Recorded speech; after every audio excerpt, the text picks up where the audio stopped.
creating curiosity by asking better questions. This is Shed Talk.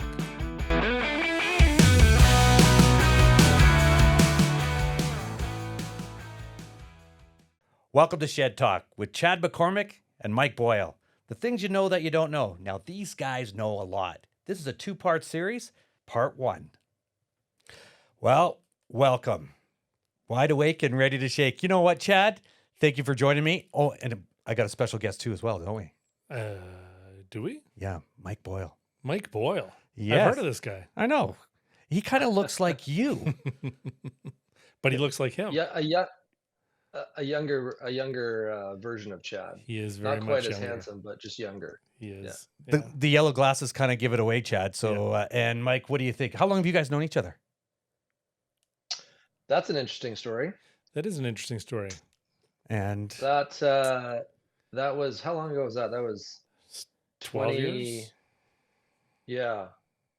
So I was organizing a golf trip to Wales, to Celtic Manor for a charitable foundation called Power to Be, and had an extra spot. And Chad's uncle Gord said, "Well, Chad likes to play golf. Why don't you call him?"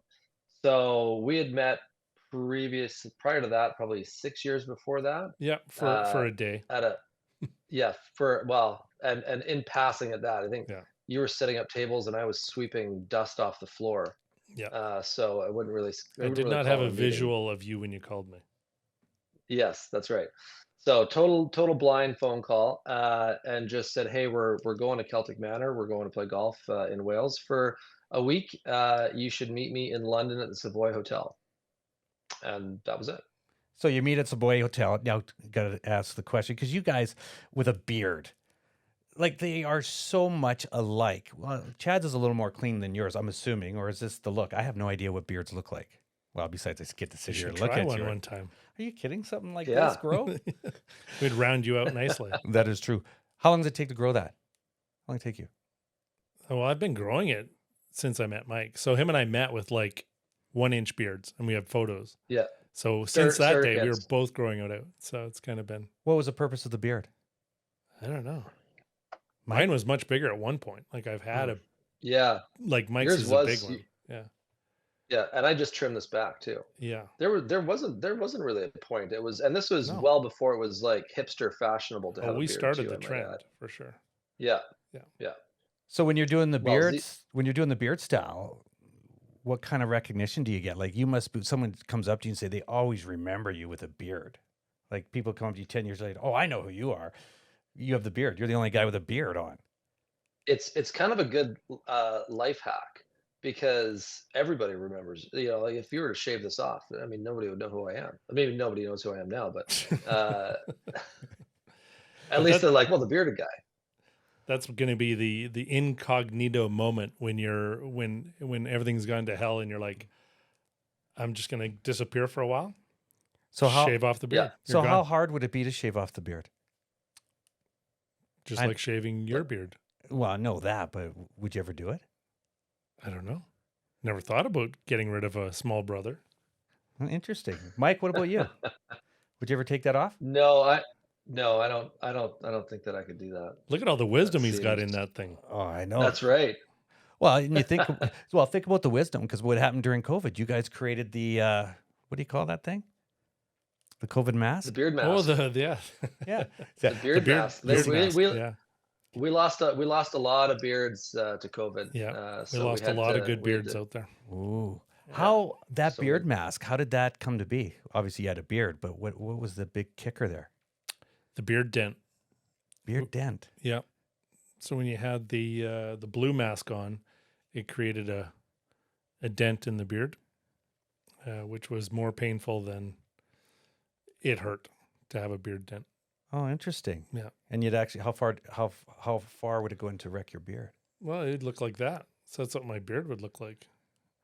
I don't know if that looks good to you, but I can't really see it. But yeah, Mike, what about yours? Well, yours is really full. Santa Claus. Yeah, it's the beard dent was looked like you had a weird pleat in your beard. It wasn't, and anybody with a beard that you talked to said the same thing. Like, I don't know what to do. Everybody was just like, I got to wear a mask. I don't know what to do.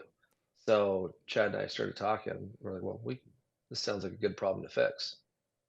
So we And got our so good Chad had buddy a, here in town, Shane Hewitt, and yep, then our other good friend at Mascot. Oh, right. What's his name? A great guy. Great guy. Doing he created all of them for us. So Oh, yeah. He created all of with the mascots. That's right. Yeah. Yep. So anyways, yeah, it worked out well. yeah. So then we pivoted, and Mike Boyle doesn't even know.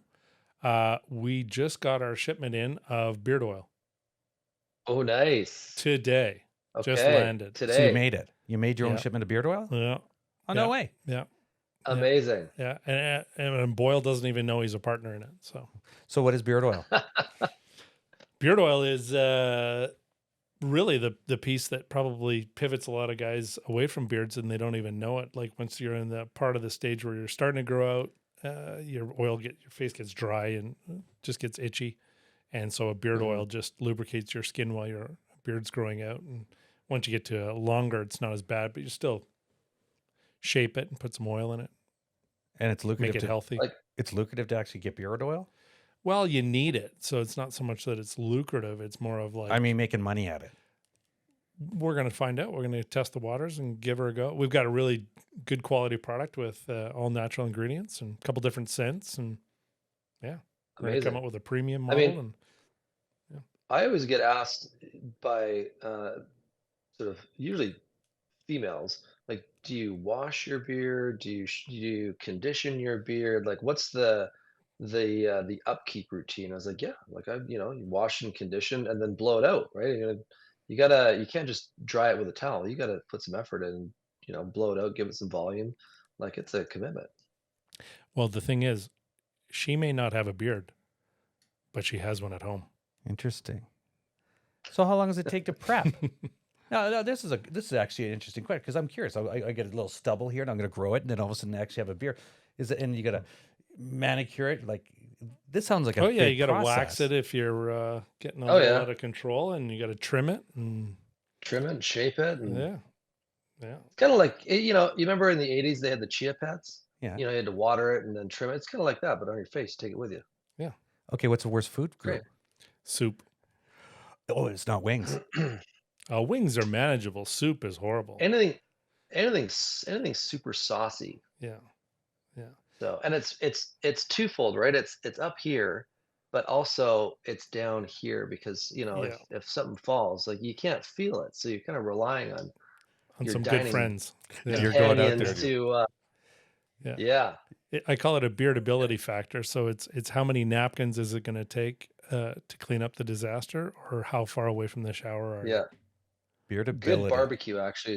Good barbecue is the worst, I think, because Yeah. you've got the handheld component of eating plus the sauce. Yeah, I'd say that's the worst. Yeah. So when you go to your friend's house and ask for a towel before you start having dinner, to have a small shower afterwards, it's all good. So it'd be a bad thing if you're going on a first time date. You say, well, this is where we're not going on a date Yeah. versus this is where, we're definitely going to be going over here for a salad. Well, I don't even know if a salad would work. No, salads aren't friendly either. Oh, awesome. All right. Now we're going to get into some really interesting thing about curiosity. Curiosities. And Everybody needs it. and you two More of it. basically are grown and brought into the life about curiosity. Born and raised. So let's dive deep, Mike, about curiosity. Chad? Going Yeah, right it's- after Mike. I love it. Oh, I'm totally going to go after him because you Oh, know why? yeah. Because I catch him off guard on the He's- first thing. He's not here right now. It's my fault for not being there. It's amazing how, I mean, like I have two little girls, and that is the number one thing that I want to teach them is how to be curious and how to be more curious, because it just seems to be lost these days. People just sort of accept, well, that's just the way it is, or that's just the way it always is. I mean, that is my single greatest like when I hear, well, that's just the way we've always done it, I both love and hate the statement, because I hate the fact that no one's been curious enough to challenge it. but I love the fact that there's a problem that can be solved. It tells me that no one's dug into it. So it's like, oh, great, let's focus on that now. And curiosity will lead you down some very weird and wonderful paths. And half the time, you get to where you're going, and that wasn't even the path you started on. But you would never have gotten there if you weren't curious and started down the wrong path. Is there a technique to start that? So when we're starting to ask the right question, we talk about curiosity, like your kids being curious, and you want them to be more curious. You can just go on sometimes just on the opposite of what you think or what you hear. So if somebody makes a statement, you're like, okay, well, is it factually true? I don't know unless I start looking for who's against that, or what's the argument to that, or what is someone not agreeing with that statement. And then you can come back and go, well, I've heard 3 or 4 different sides. This is the side I'm going to agree on at the moment, and allow space for that change to happen. And that'll slowly start allowing you to see that.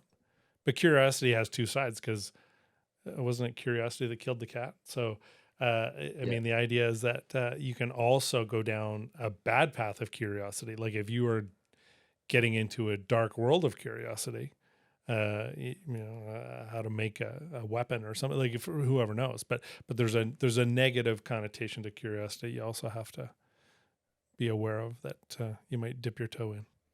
So would you say actually going into curiosity would be making sure that you're asking yourselves better questions and going down that rabbit hole?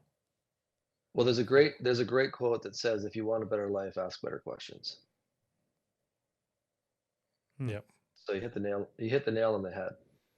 And it's just finding that right question, because how many times do we actually go in there and we don't ask the right question? We're getting the same results over and over, and go, what's the right question? And dig down deeper to get that right question. Or just a question. Just ask any question, and Just even if it's ask the wrong question, it'll at least spur on a conversation. That's the point.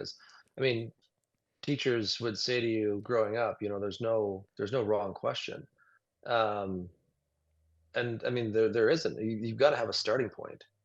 You're not gonna hit a home run with the right question right away. But that question will lead to a conversation, which hopefully will lead to another question, which will hopefully take you to the better question that you need to ask.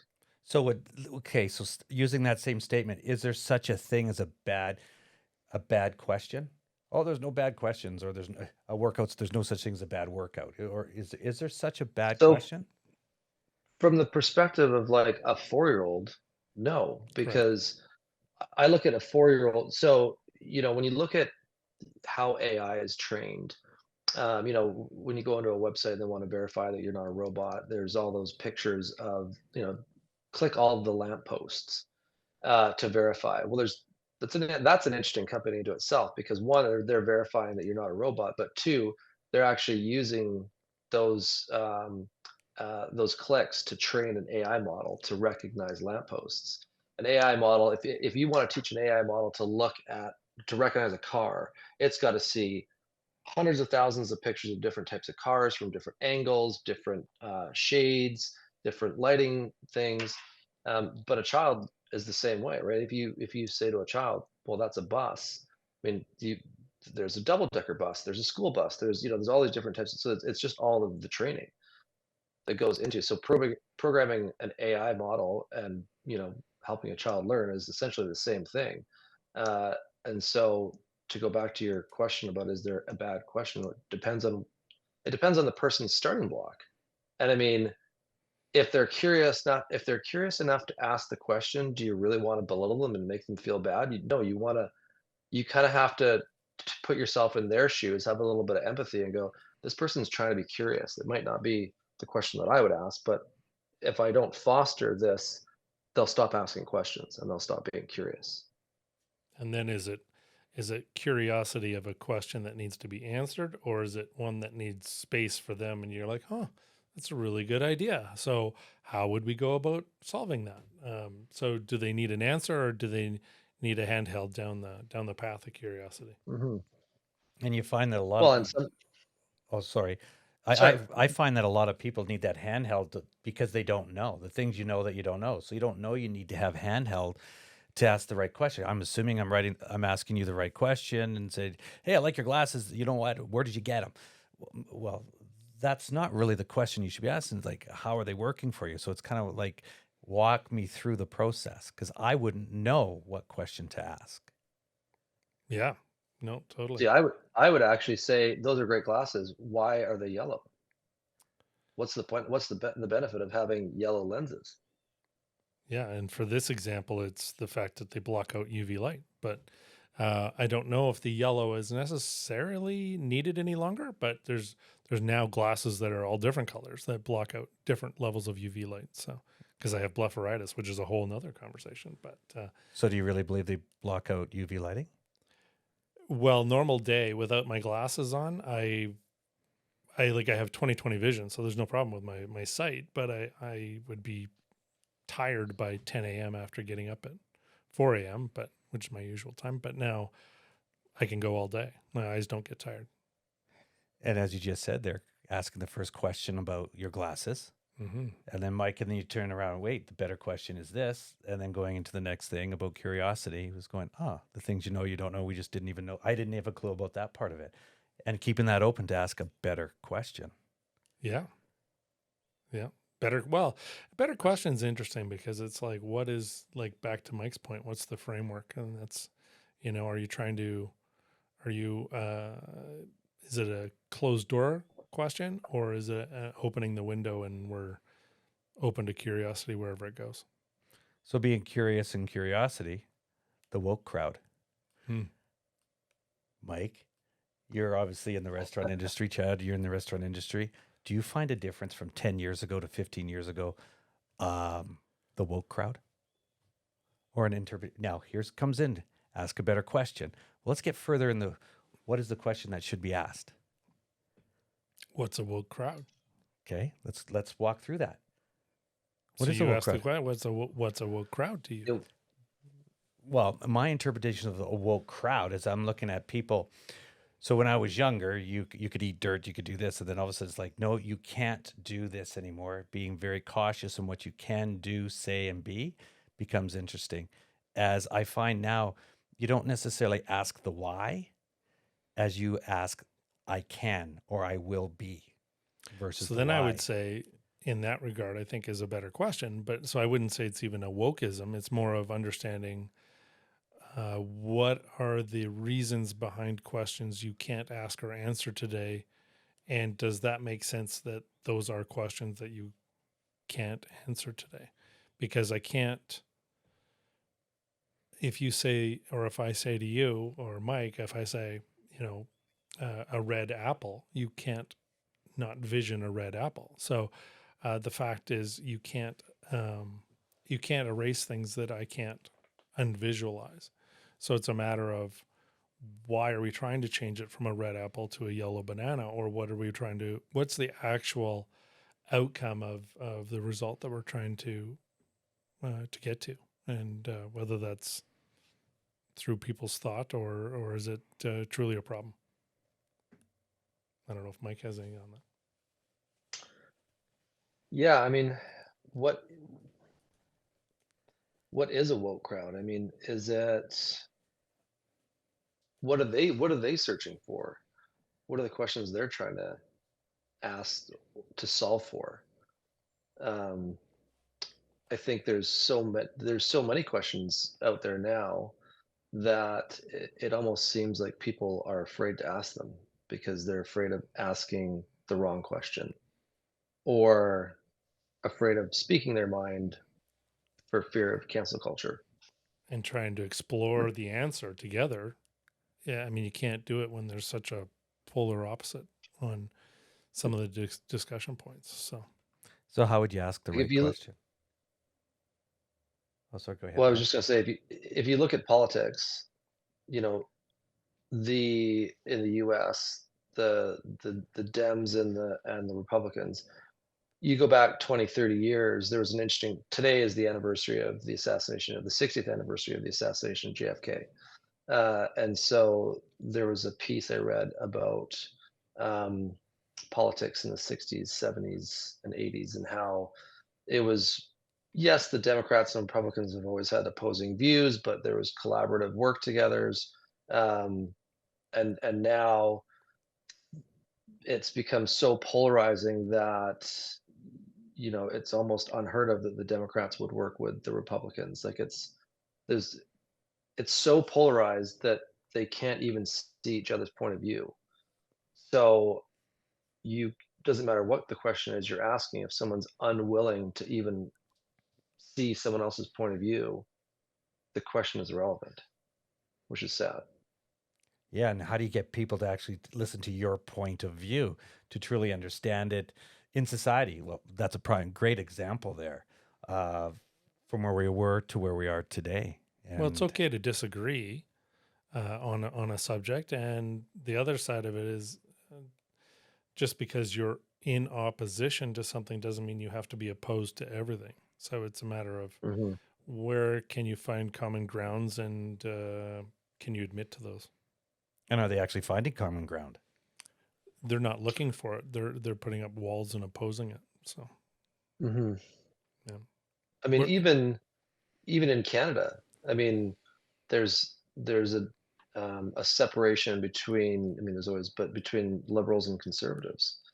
And there's some people that think, well, I can't vote conservative because of their views on this and this and this. Um, so I'll vote liberal, which again, you're not going to agree with everything that the platform has to stand for, but what is the greater good, in this case for politics, the greater good of the country? Um, so that's an interesting, but I find that most politicians now, they don't have what's the greater good for the country. It's, what's the greater good for not even their party, but for them personally, for the vote. um, for the vote, right? Even at the municipal level here in Victoria, we've had a terrible council for a number of years. There's a new one now, and hopefully it's going to be better. But everyone I talked to in Victoria said the same thing. Like, we need a better council. We need better council people. We need better people to run. And the answer that everybody always said is, well, if you're smart enough to run for council, you're smart enough to not run for council because of just the trolls online, the harassment that you've got to put up with through Facebook and Instagram and Twitter. And it's just not worth it. Right. And so years ago in the 60s, 70s, and 80s, the the playbook was you'd have a career, you could own your own business, and then eventually you would sort of retire or sell your business, and you wanted to give back to the community that supported your business, so you'd run for council.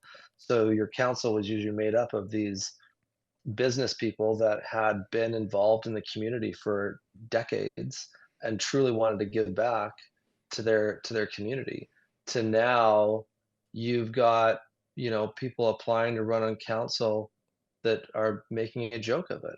Like, it's people that are barely 20 years old. Well, I'm sorry, but at 20 years old, you don't have enough life experience in any way, shape, or form to be on city council. Like, that, and that could be described as ageism, I guess. But I don't think that at 20, I didn't have, I mean, I would never have applied for a council position at the age of 20 because I didn't have the life experience. You're not going to do it now. Would you call that I'm ego? not going to do it. Would you think that a 20-year-old would I, be doing it for ego? I don't know. Resume? I truly don't. You'd have to ask them. Resume, maybe. I mean, Hmm. there was a guy that applied for council that was you know, his full-time job was a dishwasher at a local pub in Victoria, and that's great. But I'm sorry, there's decisions that need to be made for the greater community that I'm almost positive a dishwasher doesn't have the answers for. Has an And nothing experience. against people, it just doesn't have the experience in business and or life or social problems, which we have lots of. Um, it seems like a paycheck, And which did he get elected? So did no, he have much? How many competitors were up against him, or the kind of thing? So I forget how many people were in the last Victoria Council slate, but I think maybe 20 or 30. oh, okay. So it's not like all of a sudden So he's the only one running and he gets it just because no, of just being there. no, Okay, yeah. no. What's new on your horizon for biohacking? Are you doing anything, Kevin, or On the biohacking side of it, anything new for you? I know you've been digging your teeth into podcasts, but have you dug into anything new for yourself? Or we were talking working out. Oh yeah, well, I've had a lot of changes in the working outside and getting into it, but the biggest one is basic cold plunges Yeah, and the anxiety that you get from I've it. got both of you guys started on cold plunges, which I'm proud to say. That's right. It's like a little baby movement. If you haven't done a cold plunge, okay, I know everything. Don't kid yourself, but no, but it was really interesting. I did a Kevin cold had plunge. the exact same experience that you did, by the way. Oh, you had anxiety? We froze. It Yeah, was except my arms went out like this. I tried to stop He myself couldn't from put 'em going down. into the. Oh God, no! I had to. It's one of those things you had to close up like this. I closed up and then went in, and it was fine. I can get in. I'm pretty motivated to get in and get out.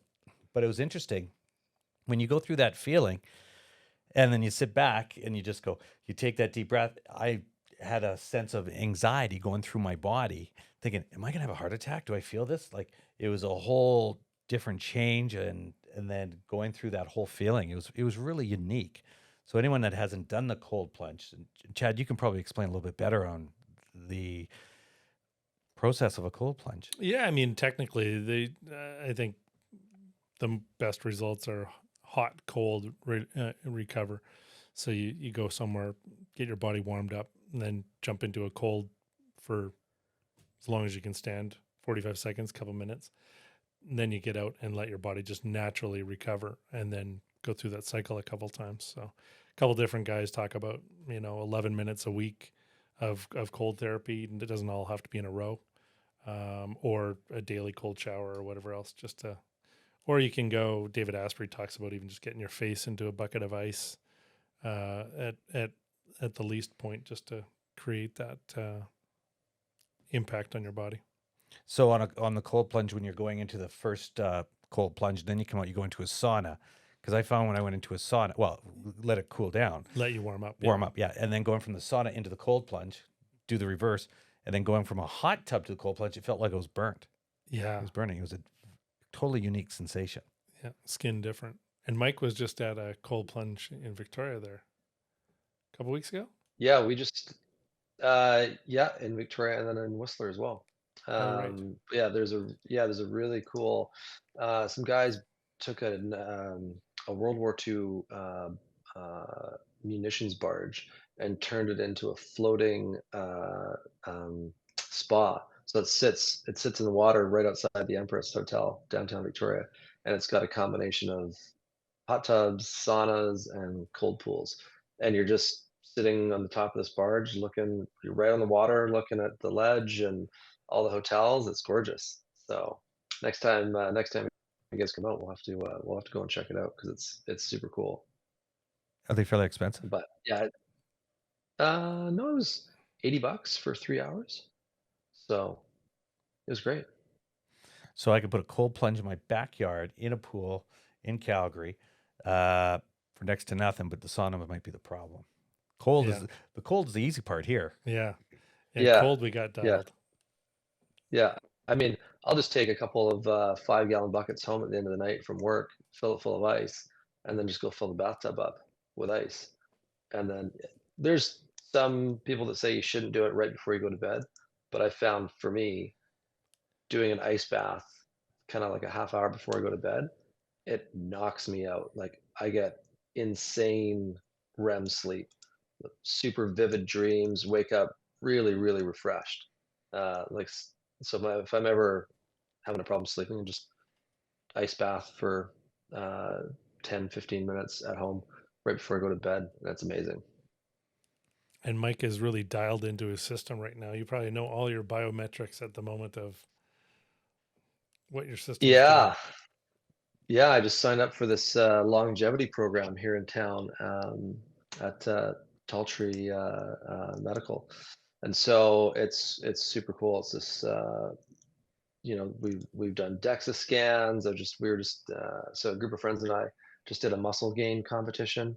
So we started with a DEXA scan. 3 months later, we did another DEXA scan to What is a see DEXA how much scan? lean muscle. So it is it's a flat bed that you lay on that's got this arm that kind of comes and scans over your body, and then it measures every ounce of fat, muscle. It breaks your body into left arm, left leg, right leg, torso.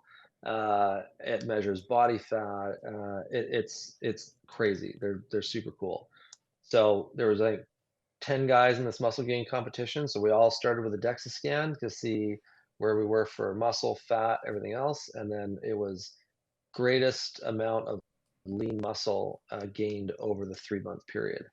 And then DEXA scanned out, and so the results were pretty irrefutable.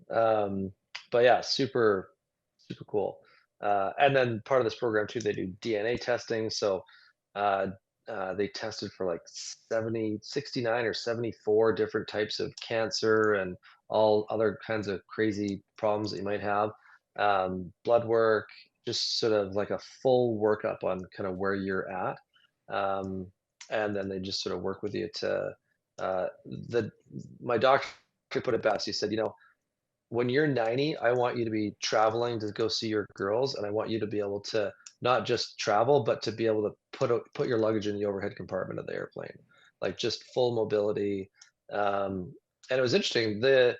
He said that the number one thing you can do for longevity is build muscle. Just work out and build muscle. He said that will take care of 90% of your problems.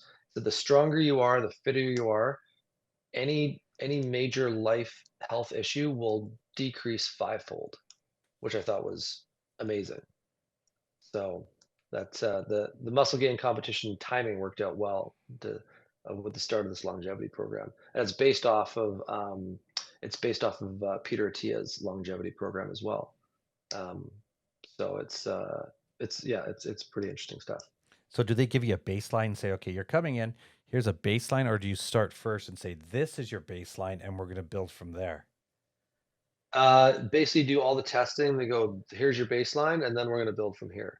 So we did VO2 max testing, DEXA scans, DNA scans, blood work, and sort of here's your baseline. Here's where you kind of should be based on your age, and here's where I'd like you to be. Um, really looking at the big things that are gonna take you down. Obviously, cancers, um, uh, having sort of like a fatty liver or insulin resistance leads to all kinds of scary stuff. So working on making sure you're not insulin resistant and getting into like type 2 diabetes.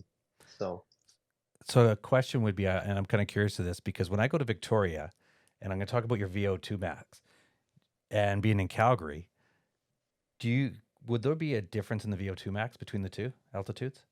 Do you know? I don't know. I would imagine there would be, because what's the altitude in Calgary? I don't 26, Above sea level.